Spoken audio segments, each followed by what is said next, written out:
जाएगा। आज हम आपको जिस देश की सैर पर लेकर जा रहे हैं वो देश सबसे अलग है और यहाँ की कॉफी है वर्ल्ड फेमस। सबसे अजीब बात यह है कि यहाँ के लोग नाश्ते में रोलेक्स खाते हैं। ये रोलेक्स क्या है हम आगे आपको बताएंगे। इस देश में कोई भी आपको हाफ पैंट पहनता हुआ नजर नहीं आएगा। यहाँ पर लोगों के पास पैसे तो बहुत नहीं है, लेकिन ये लोग कभी भी आपको निराश नहीं दिखेंगे।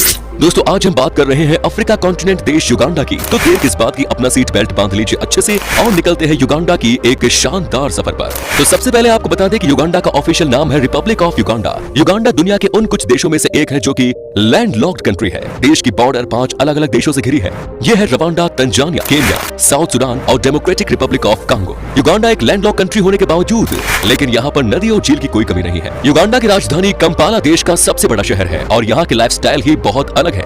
देश की जनसंख्या का तकरीबन 20% हिस्सा इसी शहर में रहता है। यहाँ पर रात के समय आपको सबसे ज्यादा सैलानी नजर आएंगे। यहाँ की नाइट क्लब्स बहुत पॉपुलर होती है जहाँ आप बिंदास नाच सकते हैं और मस्ती कर सकते हैं। दोस्तों एक समय ऐसा भी था जब भारत और युगांडा का रिश्ता आपस में बहुत अच्छे थे। दोनों देशों में बीच में अच्छे संबंध थे, लेकिन 1972 में युगांडा की तरफ से कुछ ऐसा हुआ कि भारतीय मूल के बहुत सारे लोगों को देश छोड़ने का आदेश दे दिया गया और उसके बाद से ही कभी भी दोनों देशों के बीच में अच्छे संबंध बने ही नहीं। लेकिन उसके बावजूद आज भी आपको इस देश में इंडियन लोग देखने को मिलेंगे। इतना ही नहीं, एशियन मूल के लोग आज भी बड़ी तादाद में इस देश में रहते हैं। युगांडा देश के बारे में कहा जाता है कि यहाँ की कुल पॉपुलेशन में या तो कुछ लोग बहुत अमीर हैं या बहुत ही गरीब। यहाँ बीच में यानी कि मिडिल क्लास फैमिली बहुत कम ही नजर आती है। हालांकि इसमें कोई शक नहीं है कि ये भी अफ्रीका का एक गरीब देश ही है, लेकिन यहाँ के लोग दिल से बहुत अमीर हैं। चलिए आपको युगांडा देश की एक बहुत ही मजेदार बात बताते हैं। इस देश में आप जब भी किसी से मिलते हैं तो आपको सबसे पहली बात बोलनी है हाउ आर यू, क्योंकि अगर आप ये नहीं कहते हैं तो युगांडा के लोगों को लगता है कि आप उनका भला नहीं चाहते। जी हाँ, यहाँ पर अगर आपने हाल चाल नहीं पूछा तो लोग आपसे बहुत नाराज हो जाएंगे। इस देश में एक अजीब नियम है जिसके चलते यहाँ की न तो लड़कियां और न ही लड़के किसी को अपना पैर दिखा सकते हैं। कहने का मतलब यह है कि अगर आप यहाँ के लोकल लोग हैं और आपने गलती से भी हाफ पैंट पहन लिया तो समझिए कि आपका दिन अच्छा नहीं जाएगा। यहाँ पर हाफ पैंट पहनना गुनाह है। अगर आप टूरिस्ट हैं तो शायद आप बच सकते हैं, लेकिन अगर आप लोकल हैं तो आपको कोई नहीं बचा पाएगा।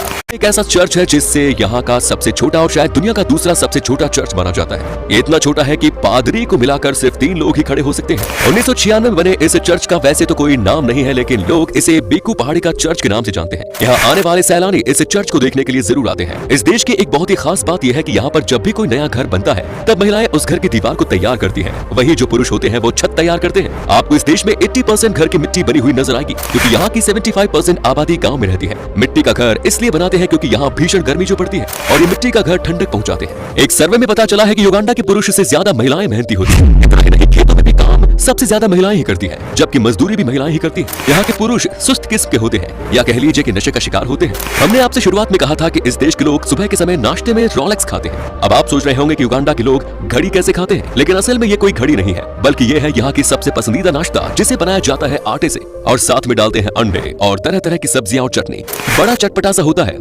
युगांडा के लोगों का ये नाश्ता। आपको जब भी कभी मौका मिले तो ये देश जाना और आप जरूर रोलेक्स ट्राई करना। दोस्तों युगांडा के लोगों के बीच में ग्रास हॉपर्स यानी कि टिड्डे को तल करके खाना बहुत पॉपुलर है। इस देश में अगर आपको कोई बुला रहा है ग्रास हॉपर्स खाने के लिए तो इसका मतलब है कि वो आपको बहुत प्यार करते हैं और बहुत इज्जत देते हैं। आपको जब भी ऐसी बुलावा मिले आप फटाफट मान ले और ग्रास हॉपर्स खाने के लिए पहुंच जाए, चाहे आपको पसंद हो या ना हो। युगांडा के 1 या 2 बड़े शहर को छोड़ दिया जाए तो आपको कार बहुत कम ही जगह देखने को मिलेगी। यहाँ के लोगों की पहली पसंद है साइकिल। एक तो यहाँ के रास्ते के हिसाब से ये सबसे अच्छा है, वहीं लोगों के बीच में पैसों की कमी भी है। इस देश में एक नियम जो सबसे बढ़िया है वो ये कि अगर आप युगांडा में किसी भी कारण एक भी पेड़ काटते हैं तो आपको उसी समय 3 पेड़ लगाने होंगे। जी हाँ, वो इसलिए क्योंकि यहाँ की सरकार प्रकृति को लेकर बहुत ही सीरियस है और पेड़ की यहाँ बहुत मायने है। इसीलिए तो युगांडा में बारिश भी खूब होती है। युगांडा की घास हमेशा ही हरी भरी रहती है। इसके पीछे की वजह यह है कि यहाँ एक तो खूब बारिश होती है और यहाँ का तापमान भी पेड़ पौधों के लिए बढ़िया होता है। आप चाहे जहाँ भी चले जाएं, आपको हरी घास ही नजर आएगी। दुनिया में जितनी भी चिड़िया है उसके 11% तो सिर्फ युगांडा देश में ही पाई जाती है।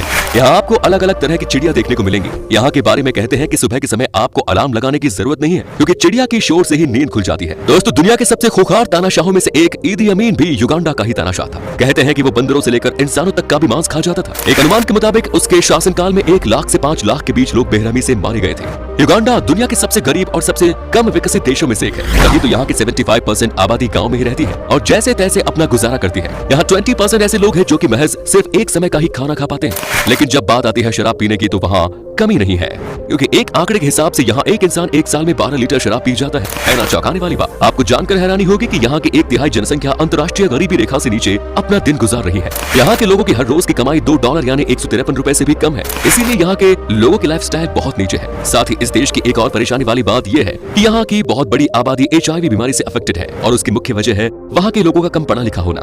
जागरूकता की यहाँ पर बहुत कमी है और गांव के इलाकों में तो वैसे भी सब अपनी मर्जी का ही चलाते हैं। लेकिन एक बात है जो पूरी दुनिया को इस देश के लोगों से सीखनी चाहिए, वो है यहाँ के लोगों के दिल बहुत बड़े हैं। भले ही यहाँ पर ज्यादा पैसे नहीं है, बेशक यहाँ के लोग मशक्कत कर रहे हैं, लेकिन दोस्तों बड़ी बात तो ये है कि यहाँ पर खुशहाली है। यहाँ पर लोग आपको हमेशा से ही हंसते हुए दिखेंगे। यहाँ पर लोग सबको हंसते हुए स्वागत करते हैं। यहाँ के लोग गरीब जरूर है, लेकिन लोगों का मन बहुत बड़ा है। युगांडा अफ्रीका में किसी भी अन्य देश की तुलना में सबसे ज्यादा शरणार्थियों को अपने देश में रहने की जगह देते हैं, इसलिए यहाँ पर कई सारे अलग अलग देशों के लोग आपको दिख जाएंगे। युगांडा के लोगों का मेन सोर्स ऑफ इनकम है खेती। यहाँ कॉफी की खेती बड़े पैमाने पर की जाती है और इस देश से कॉफी को कई बड़े बड़े देशों में निर्यात भी किया जाता है, जैसे कि अमेरिका और स्विट्जरलैंड। यहाँ से अरेबिका और रोबस्टा दोनों ही तरह की कॉफी का एक्सपोर्ट किया जाता है। आपको बता दो कि यहाँ की कॉफी की गुण पूरी दुनिया में किसी भी कॉफी से मुकाबला नहीं कर सकता। कई लोगों का मानना है कि अगर आपने युगांडा के किसी लोकल कैफे की कॉफी पी ली तो आपको उसके बाद कहीं और की कॉफी पसंद ही नहीं आएगी। अगर आप कभी युगांडा घूमने जाएं तो यहाँ की कॉफी जरूर एंजॉय कीजिएगा। साथ ही युगांडा भारत के बाद दुनिया में केले का उत्पादन करने वाला सबसे बड़ा देश है। यहाँ से भी केले दुनिया के हर कोने में एक्सपोर्ट किए जाते हैं। इसके अलावा हर साल इस देश में तकरीबन 10 मिलियन यानी कि 1 करोड़ लोग आते हैं घूमने फिरने के लिए, इसीलिए टूरिज्म भी इस देश का एक बड़ा इनकम सोर्स है। अफ्रीका की सबसे फेमस नदी नील भी युगांडा से ही बहती है। यहाँ के लोग इस नदी से मछली पकड़कर बेचते हैं और अपना जीवन चलाते हैं। वैसे आसपास के देशों में युगांडा से मछलियों का निर्यात भी किया जाता है। युगांडा की सफारी लाइफ अफ्रीका और दुनिया की सबसे में केले का उत्पादन करने वाला सबसे बड़ा देश है। यहाँ से भी केले दुनिया के हर कोने में एक्सपोर्ट किए जाते हैं। इसके अलावा हर साल इस देश में तकरीबन 10 मिलियन यानी कि 1 करोड़ लोग आते हैं घूमने फिरने के लिए, इसीलिए टूरिज्म भी इस देश का एक बड़ा इनकम सोर्स है। अफ्रीका की सबसे फेमस नदी नील भी युगांडा से ही बहती है। यहाँ के लोग इस नदी से मछली पकड़कर बेचते हैं और अपना जीवन चलाते हैं। वैसे आसपास के देशों में युगांडा से मछलियों का निर्यात भी किया जाता है। युगांडा की सफारी लाइफ अफ्रीका और दुनिया की सबसे अच्छी सफारी मानी जाती है, जहाँ आपको अफ्रीकन एलिफेंट भी देखने को मिलेंगे। साथ ही यहाँ तकरीबन 5000 चिंपैंजी रहते हैं, जो कि अफ्रीका के किसी भी देश के मामले में सबसे ज्यादा है। अगर आप युगांडा देश घूमने की प्लानिंग कर रहे हैं तो एक बात याद रखिएगा कि युगांडा के माउंटेन गोरिल्ला दुनिया भर के पर्यटकों के लिए एक प्रमुख आकर्षण है। यहाँ जो भी आता है इस जगह को जरूर देख जाता है। क्या आपने युगांडा के सेसी आइलैंड का नाम सुना है? आप अगर इसे देखने का मन बनाते हैं तो पहले ही सतर्क हो जाएं। कहा जाता है कि ये आइलैंड बहुत ही खतरनाक है और कई बार इंसानों के ऊपर मगरमच्छ ने हमला भी किया है। अगर आप यहाँ जाते हैं तो ऐसे में आपको अपना ख्याल खुद ही रखना होगा। हालांकि इस आइलैंड में आपको एक से बढ़कर एक वर्ल्ड क्लास बार्स और रेस्टोरेंट्स मिलेंगे ऐश करने के लिए। तो चलिए दोस्तों, अब हम आपको बताते हैं कि क्या है यहाँ का वीजा प्रोसेस और युगांडा में घूमने के लिए आपको कितने पैसे खर्च करने पड़ेंगे। आपको बता दें कि आपके पास अगर सारे डॉक्यूमेंट्स मौजूद हैं तो आपको वीजा लगभग 6 दिन के अंदर ही मिल जाएगा। और अगर आप अकेले हैं तो आपको युगांडा घूमने के लिए 7 से 8 दिन में लगभग 1,50,000 रुपए खर्च करने होंगे। दोस्तों, युगांडा की करेंसी है युगांडान शीलिंग, जिसकी वैल्यू है लगभग 0.021 भारतीय रुपीज। तो दोस्तों, ये था अफ्रीका का खूबसूरत देश युगांडा। कैसा लगा हमें बताइए कमेंट्स में। क्या कभी आपने विजिट किया है इस शहर की, और अगर की है तो आपका एक्सपीरियंस कैसा रहा ये भी हमारे साथ शेयर जरूर करें। उम्मीद है ये वीडियो आपको पसंद आया होगा।